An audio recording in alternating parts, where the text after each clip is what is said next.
Restez informés chaque jour avec Scoop FM. Désormais, suivez nos journaux sur nos chaînes partenaires à Lubumbashi sur Sky Radio, la 97.7 MHz, à 6h, 9h, 12h, 15h, 19h et 21h.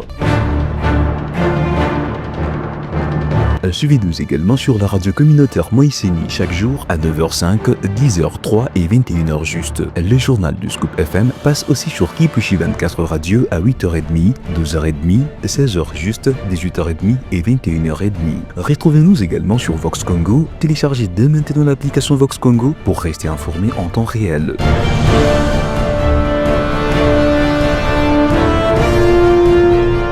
Scoop FM, suivez-nous sur notre page Facebook et sur notre chaîne YouTube pour tout savoir sur l'actualité locale, provinciale, nationale et internationale. Scoop FM, la neutralité réelle. La neutralité réelle.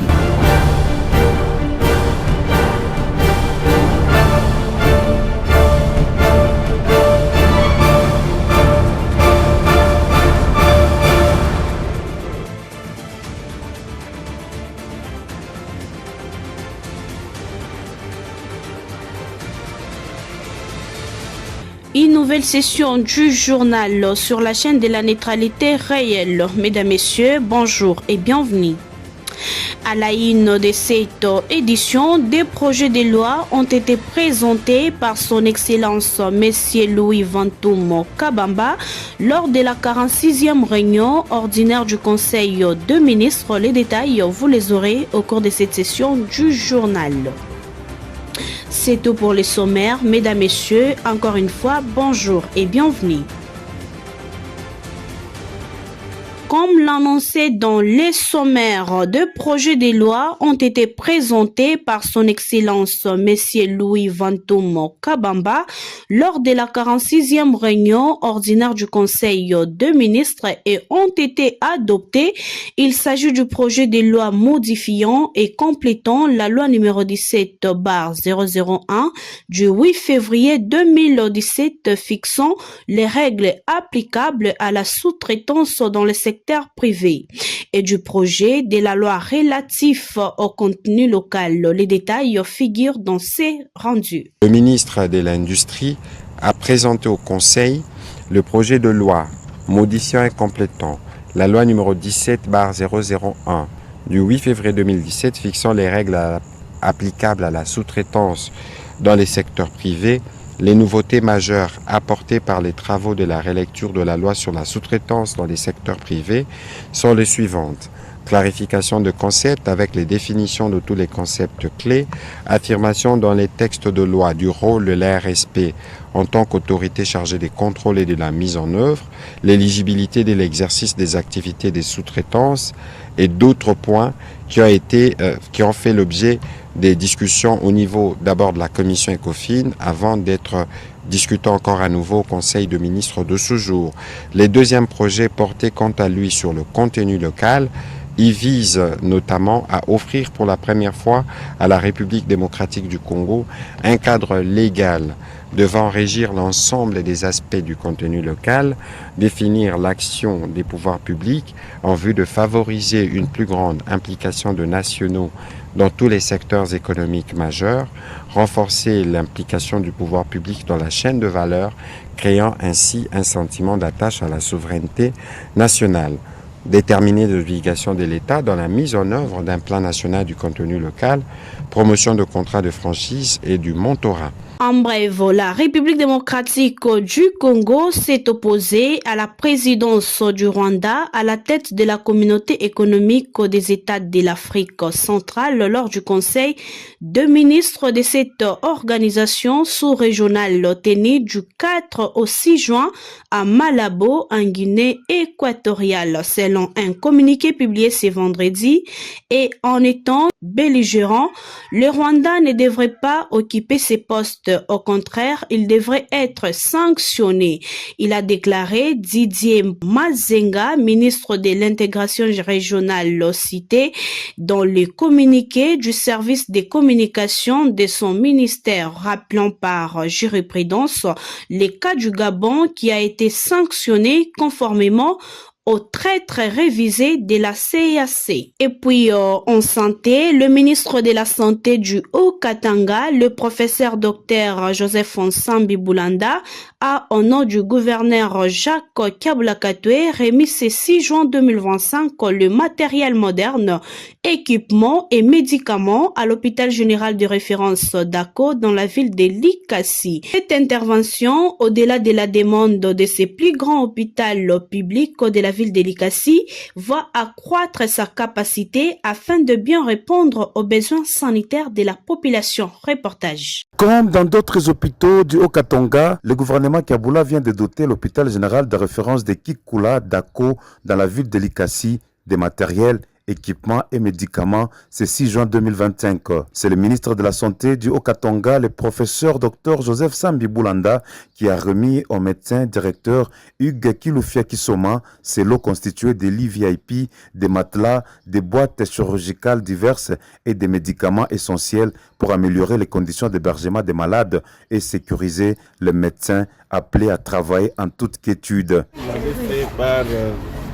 Du manque de certains matériels, notamment pour ce qui est des opérations d'orthopédie et quelques instruments de la paro.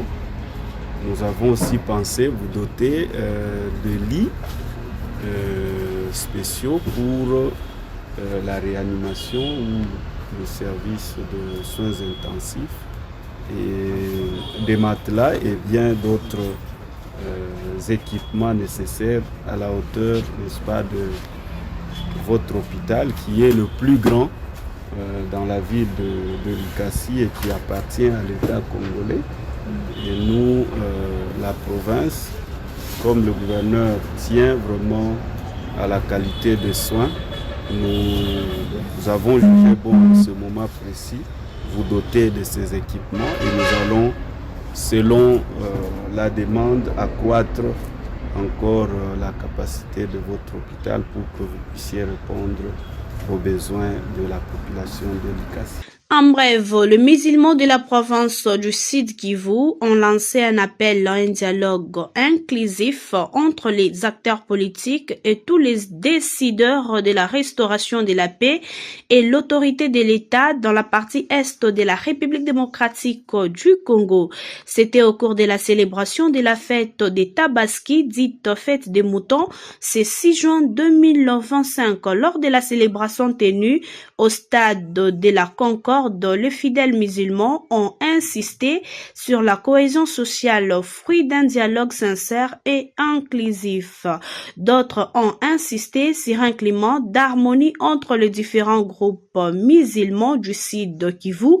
Dans leur discours, les autorités provinciales ont à leur tour appelé les musulmans au dialogue, à l'unité et à la cohésion sociale. Et puis, suite à l'insécurité grandissante dans le Haut-Katanga, 4 présumés bandits à main armée ont été brûlés vifs par les habitants du village Luambo à quelques kilomètres de la ville de Likasi ce vendredi 6 juin 2025. Ces habitants de ces coins ont décidé de faire une justice populaire face à ces criminels. Reportage. L'insécurité grandissante dans la province du Haut-Katanga, 4 présumés bandits à main armée et tueurs de motards tombent sous les effets de la justice populaire au village Luambo, dont le dernier cas se passe en début d'après-midi de ce 6 juin 2025 au village Mandumbuila sur la nationale numéro 1, après qu'ils auraient commis leur sale besogne dans la nuit du 5 au 6 juin en cours dans ce même village, comme témoigne un motard trouvé sur les lieux du drame.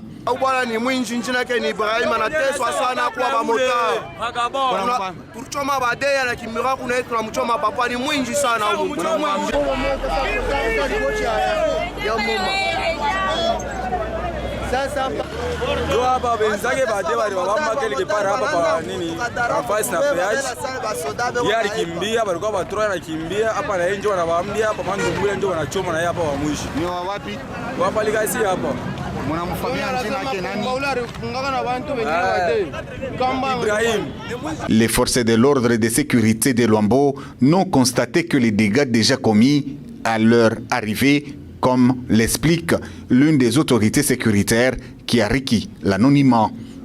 Ipata habari busiku bapatrouille baliona 5 personnes balikuwa kuiba mon quartier tout près à bar ya Joli.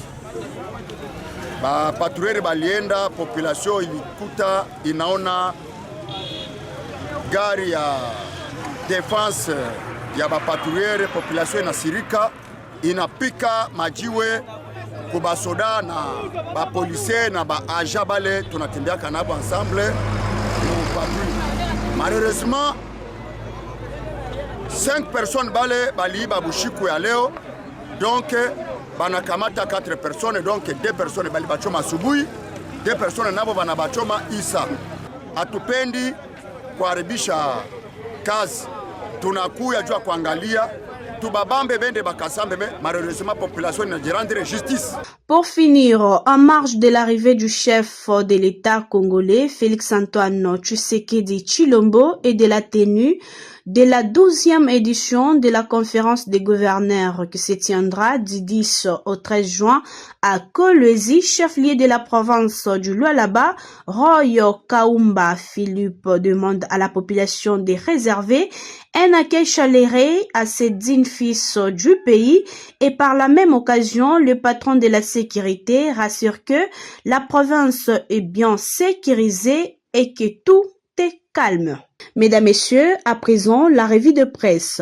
C'est un plaisir de vous retrouver pour ces 2 derniers numéros de la revue de presse de cette semaine. Bonjour à tous, bienvenue. Nous ouvrons par ces titres de radio Okapi.net. Affaire détournement présumé des 19 millions de dollars. Constant Mutamba auditionné une 2e fois. Le ministre de la Justice et garde des Sceaux Constant Mutamba a été auditionné pour la 2e fois vendredi 6 juin devant les parquets généraux près la Cour des cassations. Il est entendu dans le cadre d'une enquête sur les détournements présumés des 19 millions de dollars américains destinés à la construction d'une prison à Kisangani. Arrivé au parquet général peu avant midi, Constant Mutamba était accompagné de nombreux sympathisants venus lui témoigner leur soutien, comme lors de sa première audition. Cependant, ces soutiens du ministre de la Justice ont été dispersés par la police à coups de gaz lacrymogènes. L'audition menée par l'avocat général Sylvain Kalula a duré 8 heures, de 12h à 20h, et a porté sur les allégations des détournements de fonds publics ainsi que sur la procédure des passations des marchés des gré à gré, poursuit ces tabloïds.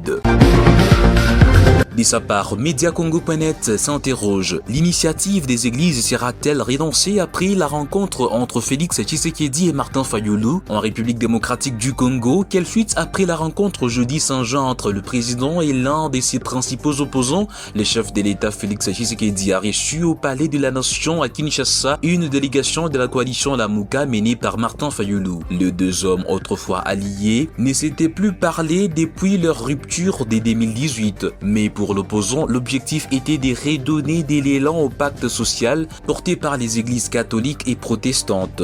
Le 17 mai dernier, lors d'une déclaration à la presse, l'abbé Donatien Cholet, secrétaire de la conférence épiscopale, confiait que les 2 églises avaient terminé leur rapport et qu'elles attendaient de les présenter au chef de l'État. Mesdames et messieurs, ainsi prend fin cette revue de presse sur votre radio. Merci à tous de l'avoir suivi. Bon week-end à tous.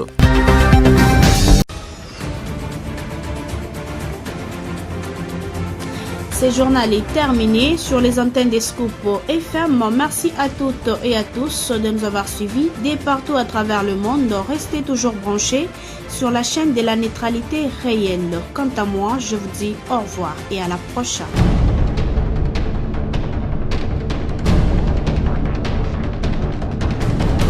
Restez informés chaque jour avec Scoop FM. Désormais, suivez nos journaux sur nos chaînes partenaires à Lubumbashi sur Sky Radio, la 97.7 MHz, à 6h, 9h, 12h, 15h, 19h et 21h.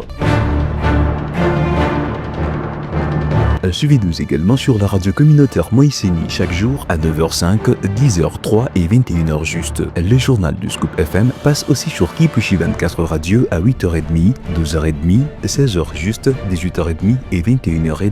Retrouvez-nous également sur Vox Congo. Téléchargez dès maintenant l'application Vox Congo pour rester informé en temps réel.